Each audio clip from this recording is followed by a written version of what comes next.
From Washington, this is VOA News.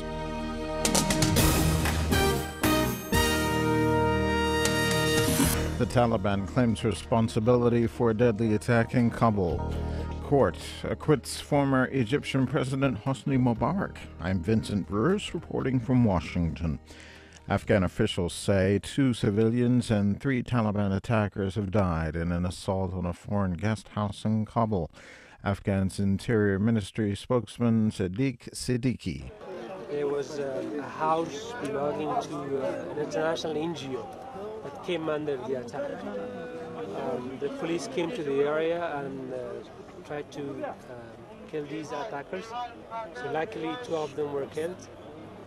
One was able to explode the explosives. Of the civilian victims, at least 1 was a foreign national. Both worked for an international aid organization. Former Egyptian President Hosni Mubarak was acquitted in a retrial of the case that originally accused him of responsibility for the deaths of protesters during the 2011 revolution that ended his rule in Egypt. Edward Yeranian has more for VOA from Cairo. Supporters of former Egyptian President Hosni Mubarak applauded after Judge Mohammed Rashidi declared him innocent.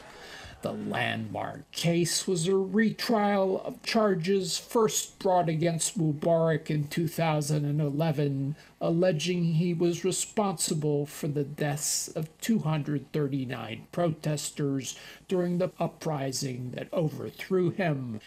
Edward Yeranian for VOA News, Cairo. Mubarak was also acquitted of corruption charges, but will remain in a prison hospital while serving a 3-year sentence for an earlier conviction for embezzlement.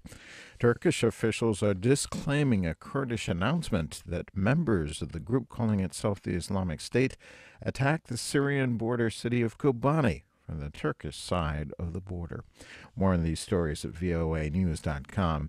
This is VOA News.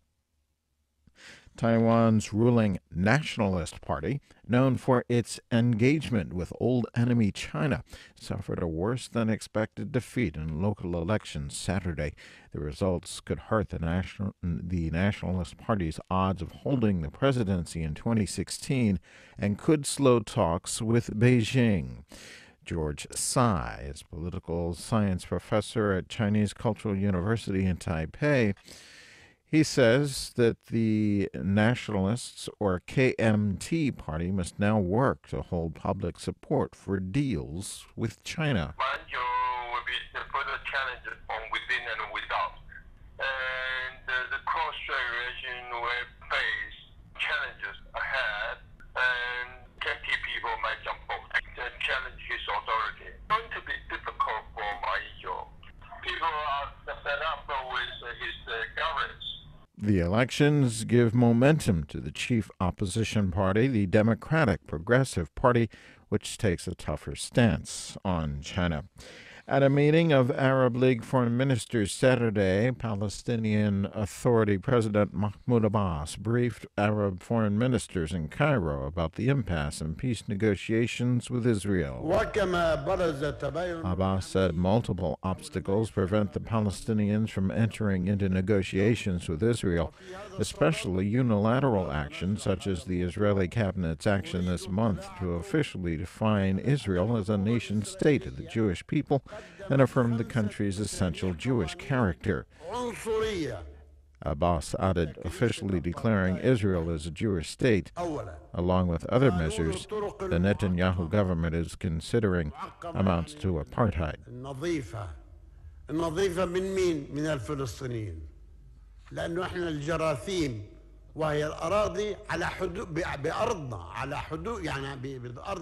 Protests continue in the U.S. Saturday following a grand jury decision not to charge a white police officer who killed an unarmed black teenager in the state of Missouri after a street confrontation. Saturday marked the start of a 7-day march organized by the National Association for the Advancement of Colored People. The so-called Journey for Justice is set to travel from the St. Louis suburb of Ferguson to Jefferson City. Missouri's capital. Nigerian President Goodluck Jonathan has vowed to not leave any stone unturned in tracking down the terrorists who attacked a mosque Friday. More than 80 worshippers were attacked and at least 100 others wounded. More than 80 worshippers were killed and at least 100 others wounded when a series of explosions, followed by gunfire outside the crowded central mosque in Kano, struck just after the start of Friday prayers.